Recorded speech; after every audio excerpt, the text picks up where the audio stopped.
नमस्कार। भगवान धन्वंतरी को नमन करते हुए आज हम अपना सेशन शुरू कर रहे हैं। ओम भूर्भुवः स्वः तत्सवितुर्वरेण्यं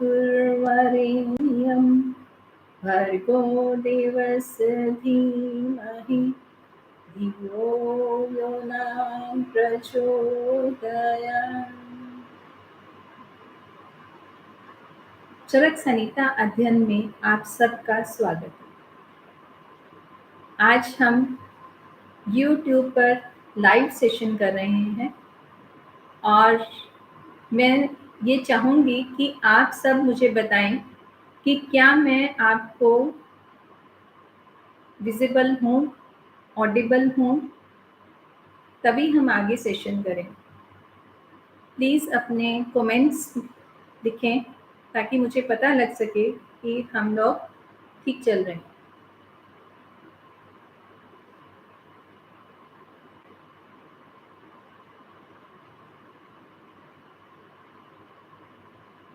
अभी किसी का कमेंट आया नहीं है तो अभी हम वेट करेंगे।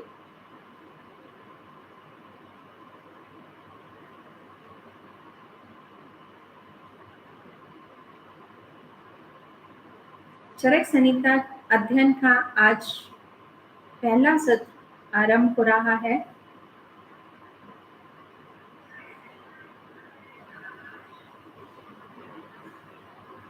प्लीज़ कमेंट बॉक्स में लिखें, क्या आप मुझे देख पा रहे हैं?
कमेंट्स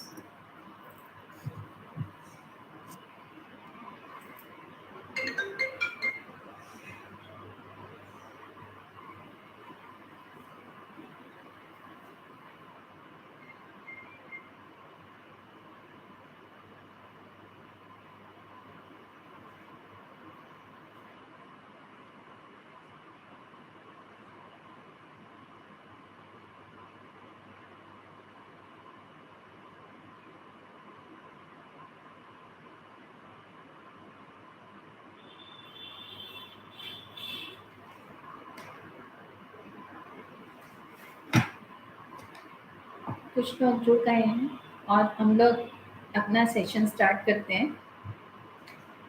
देखिए, चरक संहिता आयुर्वेद का एक मुख्य अंग है, मुख्य ग्रंथ है और ये बीएमएस कोर्स के अंदर पढ़ाया जाता है। लेकिन जब पढ़ने का समय था, हमारे साथी इस चीज़ को इग्नोर करते हैं और उस टाइम हम सिर्फ पास होने के उद्देश्य से पढ़ते हैं। लेकिन जब चिकित्सा करते हैं और जो आज का टाइम है कि आयुर्वेद बहुत ही प्रोग्रेस कर रहा है, उन्नति की तरफ चल रहा है, तो आज हमें ये ज़रूरत महसूस होती है कि हम जानें अपने आयुर्वेद को, अपनी संहिताओं को, अपने ग्रंथों को, अपने ऋषियों को। इसी क्षेत्र में हम लोगों ने एक चरक संहिता को पढ़ने का इरादा बनाया है और यह चरक संहिता हमें चिकित्सा के क्षेत्र में बहुत कुछ बताती है, बहुत हमारा मार्गदर्शन करती है। तो चिकित्सा करने के लिए हमें चरक संहिता का अध्ययन जो है वो अवश्य करना चाहिए और हमें अपने कार्य क्षेत्र को आगे बढ़ाना चाहिए। और आयुर्वेद के विद्यार्थी होते हुए हमें अपने ग्रंथों को पढ़ना ही चाहिए। और हमारे शास्त्र या हमारी संस्कृति हम लोगों को ये सिखाती है कि स्वाध्याय हमेशा ही करते रहना चाहिए। हमारे जीवन को 4 भागों में बांटा गया है और हर भाग का अलग-अलग कार्य बताया गया है। लेकिन हमारा स्वाध्याय हमारे लिए हमेशा ही हमें ये कहा गया है कि स्वाध्याय तो करना ही है, ये हमारी ड्यूटी ही है। तो स्वाध्याय के क्षेत्र में ही हम लोग आगे बढ़ते हुए आज चरक संहिता का अध्ययन जो है वो आरंभ कर रहे हैं।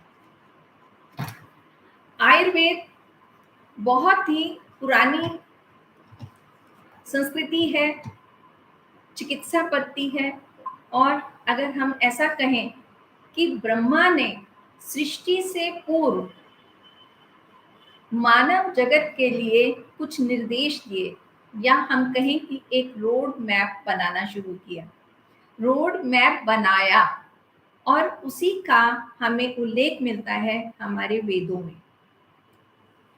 सृष्टि से पूर्व ब्रह्मा ने 4 वेद बनाए और वो वेद जो थे उनका नाम था ऋग्वेद, सामवेद, यजुर्वेद और अथर्ववेद।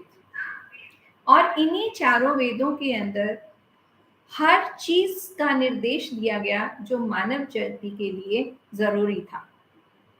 और वो वेद जो थे वो हमारी जो परंपरा है या हमें किस तरह से जीवन जीना चाहिए उसमें सभी कुछ बहुत विस्तार से समझाया गया है। और इन चारों वेदों में बहुत सी औषधियां, पौधे और चिकित्सा सूत्र दिए हुए हैं, लेकिन वो सब जगह पर बिखरे हुए हैं। और इसमें एक अथर्ववेद के अंदर हमारी चिकित्सा से जो संबंधी है, जो हमारी चिकित्सा संबंधी सूत्र हैं, औषधियां हैं, वो ज्यादा बताई गई हैं। तो इसलिए आयुर्वेद को अथर्ववेद का उपवेद माना गया है। आयुर्वेद के अंदर वो सभी औषधियां जो इन 4 वेदों में बताई गई, जो चिकित्सा सूत्र, सूत्र स्थान, इंद्रिय स्थान बताए गए, उन्हीं सब को कंपाइल करके आयुर्वेद का निर्माण किया गया। तो ये इस तरह से हमारा आयुर्वेद जो है वो बना और वो उन्होंने हम लोगों को अपने को स्वस्थ रखने के लिए जो माध्यम तैयार किया वो हमारा ये आयुर्वेद था। अब आयुर्वेद जो है 2 शब्दों से मिलकर बना है, आयु जमा वेद। आयु जो है वो आयु को बोला जाता है और वेद ज्ञान, मतलब वो आयु का ज्ञान जिसके अंदर आयु की सुख दुख हित अहित के बारे में जहां पर जो बताया गया है वो आयुर्वेद है। आरंभ से ही सृष्टि के 2 भाग किए गए, एक चेतन और अचेतन, जिसको हम जीवित और अजीवित भी कह सकते हैं। तो जो चेतना है, चेतना के साथ आयु का संबंध है। आयु और उसका ज्ञान अनादि है और ये अनादि होने से ही आयुर्वेद भी अनादि है। चेतना शब्द से जब चेतन पदार्थ का संबंध होता है, जितनी देर जिस अवधि तक वो रहता है उस अवधि को ही आयु कहते हैं। इस आयु संबंधी प्रत्येक ज्ञान योग्य वेद को ही आयुर्वेद कहा जाता है। और इसी में आगे जो सूत्र कहा गया है वो है हिता हितम सुखम दुखम आयु तस्य हिता अहितम। यानी जिस ग्रंथ में हित आयु, अहित आयु, सुख आयु, दुख आयु इन 4 प्रकार की आयु के लिए पथ्य अपथ्य जो बताया गया है, उस आयु का प्रमाण और अप्रमाण और आयु का स्वरूप हो, उसे आयुर्वेद शास्त्र कहा जाता है। अब यहाँ 2 शब्द प्रयोग हुए, पथ्य और अपथ्य। पथ्य और अपथ्य क्या है? पथ्य का मतलब है जो हमारे लिए हितकर है और अपथ्य का मतलब है जो हमारे लिए अहितकर है। अब जो शास्त्रों में बताया गया उसमें हित और अहित जो समाहित है वो आज भी है। जैसे उदाहरणतः अगर हम आग की बात करें, आग का जो मुख्य गुण है वो जलाना है। वो जलाना उसका हमेशा ही रहेगा, ये उसका गुणकर्म रहेगा, उसको हम हटा नहीं सकते। लेकिन इस आग का जलाना जो शब्द है या जलाना उसका जो गुण है, उसको जब हमने समझा तो वो कहाँ हितकर है और कहाँ अहितकर है, उसको समझना है। और यही सब चीजें हमारे आयुर्वेद में निर्देशित। इसी तरह हमारे बाकी भी जितने द्रव्य हैं वो उनका हितकारी प्रभाव और उनका अहितकारी प्रभाव सभी इसमें बताया गया है और इसी को ही समझना है। और आयुर्वेद का मतलब भी यही है कि हमारी आयु के लिए क्या पथ्य है और क्या अपथ्य है, उसको किस तरह से हम जानें, ये सभी हमारा आयुर्वेद हमें बताता है। और जैसे आत्मा का संयोग जब अचेतन से होता है तभी आयु बनती है, और आत्मा को हमने नश्वर माना है, आत्मा को अनादि माना है। तो आत्मा अनादि है तभी हमारा आयुर्वेद भी अनादि है, मतलब शाश्वत है, हमेशा रहा है और हमेशा रहेगा। अब इसी क्षेत्र में क्या हितकर है और क्या अहितकर है, क्या पथ्य है क्या अपथ्य है, ये ब्रह्मा ने सृष्टि से पहले बता दिया। लेकिन समय के साथ साथ जब मनुष्यों को इनकी जरूरत पड़ने लगी तो कुछ विशिष्ट व्यक्तियों ने इसके अंदर अध्ययन आरंभ किया, और अध्ययन के साथ साथ वो उन्होंने जाना कि हमारे लिए क्या ठीक और क्या गलत, और उस चीज को उन्होंने इसका बंद हो गया, चेंजेस टू योर डिवाइस।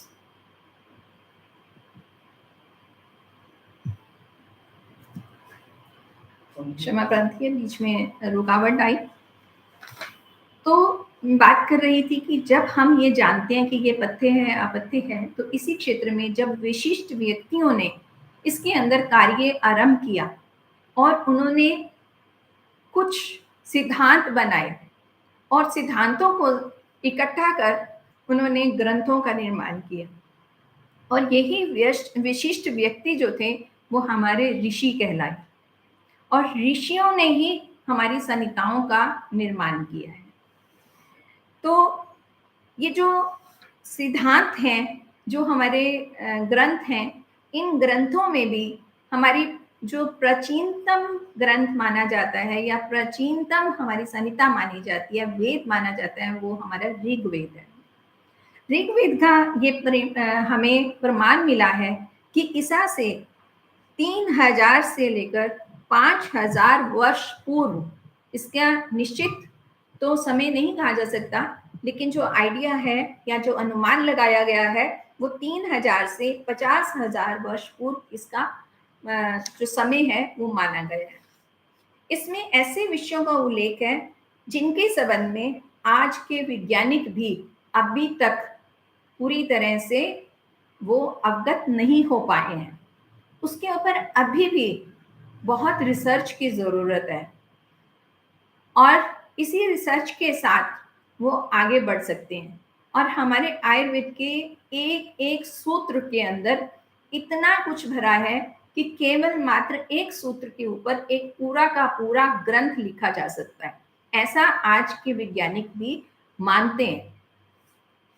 और इसमें ऐसे विषयों का भी संबंध है जो आज के वैज्ञानिक भी ये सुनकर, पढ़कर बहुत हैरान होते हैं और उनके पास अभी उसका सॉल्यूशन नहीं है। फॉर एग्जाम्पल कि जैसे हमारे इसमें ग्रंथ में मिलता है कि यज्ञ के कटे सिर को जोड़ दिया गया, जो आज भी अभी तक ये पॉसिबल नहीं हो पाया है। और विश्वला की कटी टांग की स्थान पर लोहे की टांग लगा दी गई, जो कि बहुत मुश्किल है। इम्प्लांट्स का ज़माना आ गया है, इम्प्लांट्स लगने लगे हैं, लेकिन इतने सालों पहले भी आप देखें कि जो हमारा जो संस्कृति थी या हमारा जो कल्चर था वो कितना एडवांस था कि उस टाइम भी इम्प्लांट्स लगाए गए, कटी हुई टांग को लोहे की टांग से जोड़ दिया, जो कि आज की डेट में भी बहुत मुश्किल सा लगता है। जो हमारे वेद हुए, उन वेदों में मैं नाम बताना चाहूंगी दोबारा से, ऋग्वेद, सामवेद, अथर्ववेद और यजुर्वेद। इसमें अथर्ववेद में शरीर शास्त्र, औषधि एवं चिकित्सा के विविध अंगों और विधियों का वर्णन खूब मिलता है। वेदों के बाद ब्राह्मण उपनिषदों में भी आयुर्वेद का विकसित एवं विस्तृत विवेचन मिलता है। वेदों में अन्य शास्त्रों के साथ साथ अध्यात्म शास्त्र का विवेचन भी बहुत मिलता है। और आयुर्वेद विषय उन्हीं में ही बिखरे पड़े हैं। मतलब कि आयुर्वेद की जहाँ पर छोटे छोटे एग्जाम्पल हैं वो बहुत सारे ग्रंथों में मिलते हैं और इन सबको कंपाइल किया जाता है आयुर्वेद के अंदर। और अभी बहुत जरूरत है इनको ढूंढकर एक जगह पर इकट्ठे करने की। महर्षियों ने केवल आयुर्वेद संबंधी विषयों का क्रमबद्ध संकलन कर और अन्य संहिताओं का निर्माण प्रारंभ किया और सुविधा की दृष्टि से आयुर्वेद को विभिन्न भागों में बांट दिया। और ये जो विभिन्न भाग हुए उसमें था काय चिकित्सा, शल्य तंत्र, शालक्य तंत्र, कुमार भृत्य, भूत विद्या, विष तंत्र, रसायन एवं बाजीकरण। ये अगर हम क्रम से देखें तो जिस तरह की पहले जरूरत होती है उसी तरह से पहले भाग रखा गया। काय चिकित्सा सबसे ऊपर, सबसे पहले काय चिकित्सा, फिर शल्य तंत्र का रखा गया और शालक्य जिसमें ईएनटी, जिसमें शलाका का प्रयोग ज्यादा रहता है, और उसके अलावा कुमार भृत्य जिसको हम पीडियाट्रिक्स कह सकते हैं, शिशु रोग विज्ञान कह सकते हैं, भूत विद्या और विष तंत्र, अगत तंत्र जिसको बोलते हैं, रसायन। रसायन आयुर्वेद का एक मुख्य स्तंभ है। अगर मैं ये कहूं कि आयुर्वेद में रसायन की बहुत ही महिमा है और आज भी उतना ही पॉपुलर है। और फिर लास्ट वन में रखा है बाजीकरण। तो ये बड़ी सीक्वेंस में और बहुत सिस्टमेटिक ढंग से आयुर्वेद का विभाजन किया गया और उसके विभाग बनाए गए। अब इन 8 भागों में जो विभक्त हुआ आयुर्वेद, उसको हमने किस तरह से समझा वो हम आगे पढ़ेंगे। अभी इसी संदर्भ में जो ऋषि हमारी संहिताओं का निर्माण कर रहे थे तो उसके अंदर बहुत सी संहिताएं, मतलब सैकड़ों संहिताएं का निर्माण हुआ और वो सभी बहुत अपना कंटेंट लिए हुए थी, लेकिन समय के साथ साथ वो बहुत सी लुप्त हो गई जिनको हम आज ढूंढ भी नहीं पाते हैं और बहुत लिमिटेड से अवेलेबल हैं। कुछ संहिताएं जो बहुत मतलब उनको बहुत बढ़ा गया और वो बहुत इजीली अवेलेबल भी हुई या उनके ऊपर ज़्यादा कार्य किया गया, तो उसका मैं उदाहरण दे रही हूँ। तो उसमें है अग्निवेश कृत और चरक तथा दृढ़ बल द्वारा प्रति संस्कृत चरक संहिता।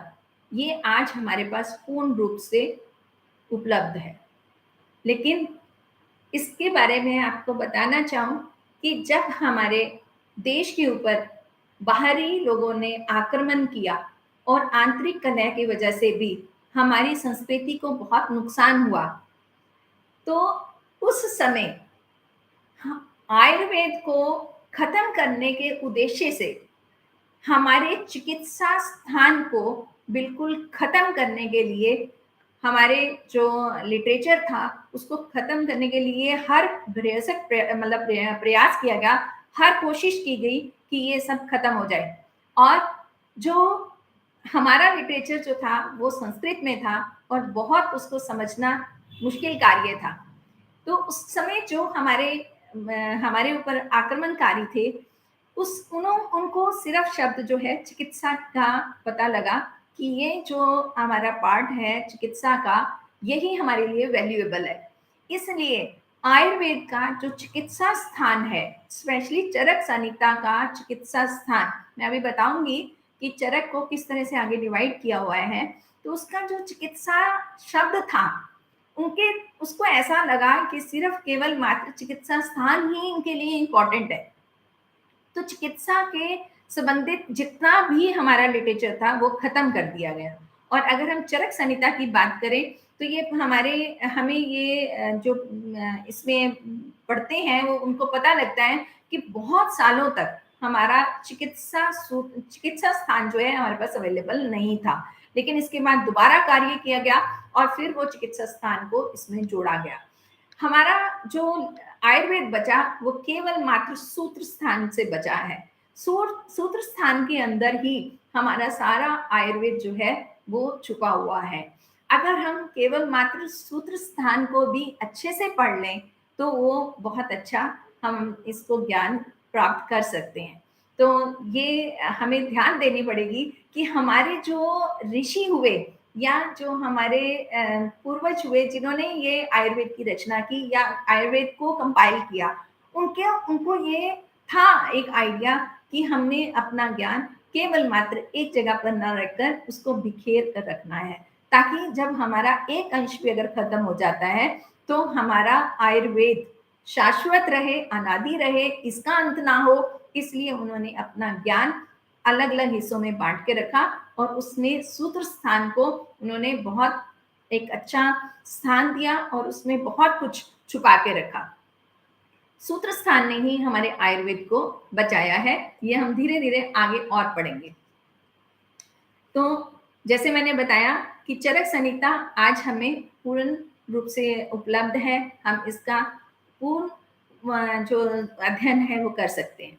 इसी तरह से नागा अर्जुन प्रति संस्कृत सुश्रुत संहिता भी अवेलेबल है और ये पूर्ण रूप में हमारे पास है इस टाइम।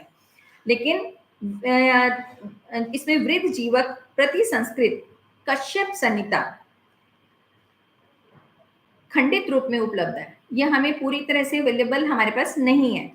और हरित संहिता वो भी अवेलेबल है, लेकिन इसकी जो प्राचीनता है या इसका जो समय है वो संदेह पूर्वक है, उसके बारे में हम लोगों को अभी पूरा नहीं मालूम है। अब जो और ग्रंथ थे या और संहिताएं थी उनका विवरण बहुत अवेलेबल भी है, तो हम लोगों को धीरे धीरे उनका भी अध्ययन करना चाहिए। लेकिन जो आयुर्वेद टिका है वो दो संहिताओं पर मुख्य रूप में टिका हुआ है, एक है चरक संहिता और दूसरा है सुश्रुत संहिता। जो चरक संहिता है वो हमारा काय प्रधान है, काय चिकित्सा का उसमें हमारा मुख्यतः विषय जो है वो काय चिकित्सा है, और जो सुश्रुत है वो हमारा शल्य तंत्र के ऊपर बेस्ड है। और हमारी जो अष्टांग हृदय और अष्टांग संग्रह ये भी हमारी संहिताएं जो हैं वो हमारे आयुर्वेद को पूर्ण करने वाली हैं।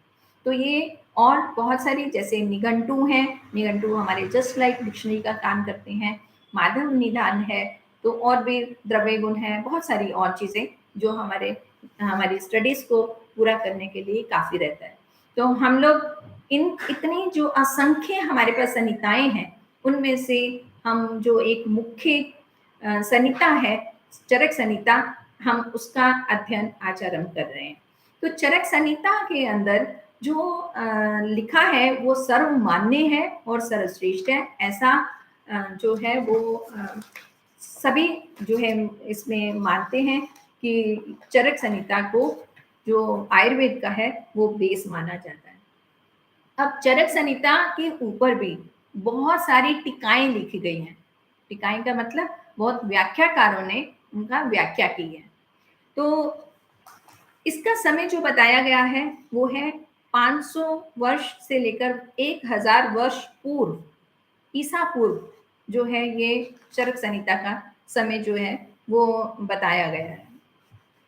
अब चरक संहिता जो है ये वैसे संस्कृत में लिखी गई है और इसका व्याख्याकारों ने इसका जो ट्रांसलेशन है वो भिन्न भिन्न जो लैंग्वेजेस है उसमें किया है। तो हम यहाँ पर जो चरक संहिता को बेस मानकर चलेंगे वो ये, जब हम या मैं जब बीएमएस मैंने किया और आयुर्वेद की मैं शिष्या रही, तो हमारे जो सिलेबस में चरक संहिता थी वो ये इस तरह से रही। मैं आपको दिखाती हूँ। ये चरक संहिता है, ये पार्ट 1 है।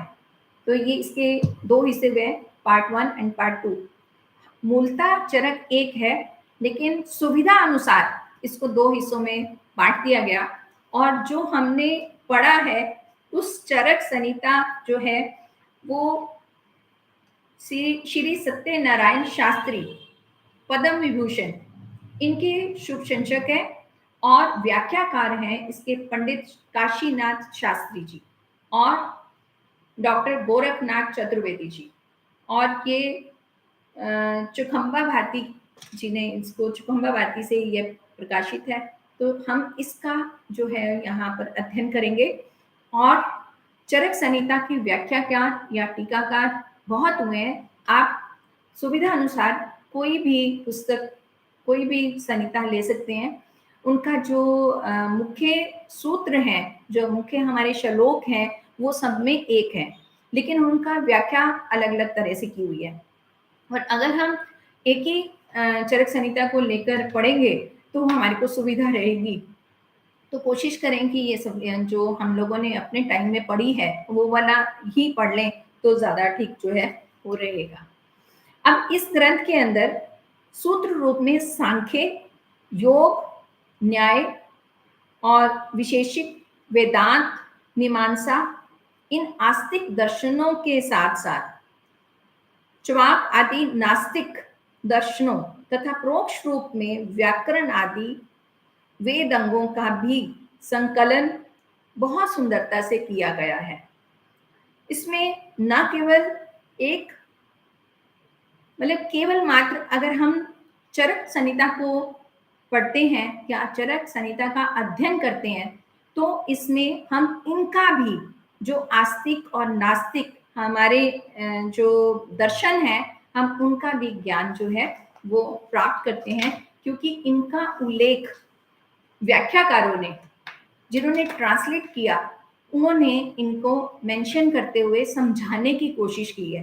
तो हम अगर इन दर्शनों को अभी तक नहीं जानते तो चरक से हम इनको भी जान सकते हैं। इनका एक एक सूत्र का विवेचन जो है वो हम अनेक ग्रंथों से, ग्रंथों का हम निर्माण कर सकते हैं।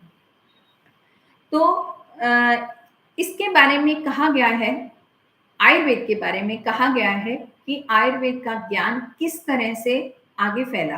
तो सबसे पहले बताया जाता है कि ब्रह्मा से ज्ञान प्रजापति जी ने लिया, प्रजापति ने अश्विनी कुमारों को ज्ञान दिया और अश्विनी कुमारों से इंद्र को ज्ञान प्राप्त हुआ और इंद्र ने भारद्वाज को, भारद्वाज ऋषि हुए जिन्होंने इंद्र से ज्ञान प्राप्त किया।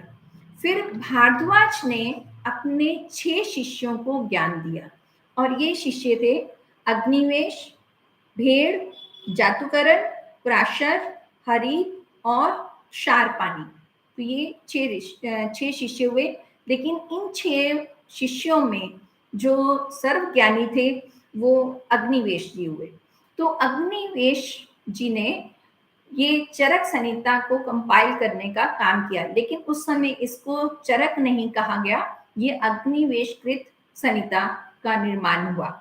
फिर इसी में, इसी अग्निवेश तंत्र का प्रति संस्कार कर चरक ने इसको अलग रूप दिया और फिर ये चरक संहिता बनी और फिर उसी का नाम चरक संहिता रख दिया गया।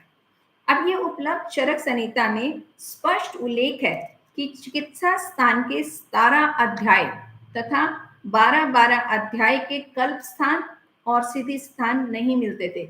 मैं ऐसा पहले ही बता चुकी हूँ आपको कि चिकित्सा स्थान हमारा बिल्कुल ना के बराबर था, उसको ढूंढना पड़ा, कंपाइल करना पड़ा, तभी हमारा चरक संहिता जो है वो कंप्लीट हुई। इस प्रकार इस संहिता से संबंध भारद्वाज, आत्रेय, अग्निवेश, चरक और दृढ़बल इन 5 आचार्यों के नामोल्लेख है और इसमें कुछ और भी ऋषियों ने कार्य किया और जब हम इसका अध्ययन करेंगे तो समय समय पर उनका उल्लेख हमें मिलेगा और हम उनके बारे में जानेंगे। अब जो हम चरक पढ़ रहे हैं, अभी मैंने जैसे बताया कि चरक को 2 भागों में बांटा गया है। तो चरक के जो 2 भाग हुए उसमें प्रथम भाग के अंदर हमारे सूत्र स्थान, निधान स्थान, विमान स्थान, शरीर स्थान और इंद्रिय स्थान है और द्वितीय भाग में चिकित्सा स्थान, कल्प स्थान और सिद्धि स्थान है। ये हमारे 8 भाग हुए। जो ये 8 भाग हैं इनको स्थान बोला गया, मतलब चरक संहिता को 8 स्थानों में विभक्त किया गया, जिसमें पहले 5 प्रथम भाग में है और बाकी 3 जो है वो द्वितीय भाग में है। और जो सूत्र स्थान था इसके आगे 30 अध्याय हैं, निदान सिद्धांत के 8 अध्याय हैं, विमान स्थान के 8 अध्याय हैं और शरीर स्थान के 8 अध्याय, इंद्रिय स्थान के 12 अध्याय और द्वितीय भाग में चिकित्सा स्थान के 30, कल्प स्थान के 12 और सिद्धि स्थान के 12 अध्याय हैं। इस प्रकार पूरी चरक संहिता 8 स्थान और 120 अध्यायों में बटी हुई है। तो हम यहाँ पर एक एक अध्याय को पढ़ते हुए आगे बढ़ेंगे और आशा है कि हमारे ऊपर भगवान जी का, धन्वंतरी जी का और आप सबका हमारे साथ सहयोग रहेगा और हम इस क्षेत्र में आगे बढ़ते हुए इसको पढ़ेंगे और सुविधा अनुसार हम अपना ज्ञान भी जो है वो अर्जित करते रहेंगे।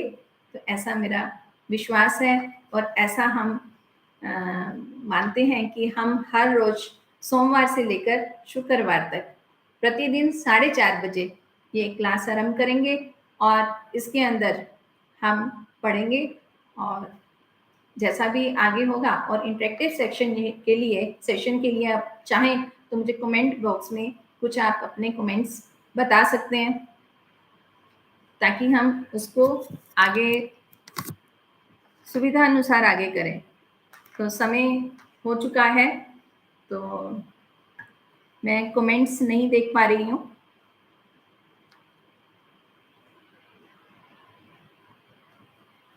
तो आज हम इतना ही, धन्यवाद। और कल सुबह 4:30 बजे शाम को सायं 4:30 PM हम आप सबसे फिर दोबारा यहीं मिलेंगे। धन्यवाद।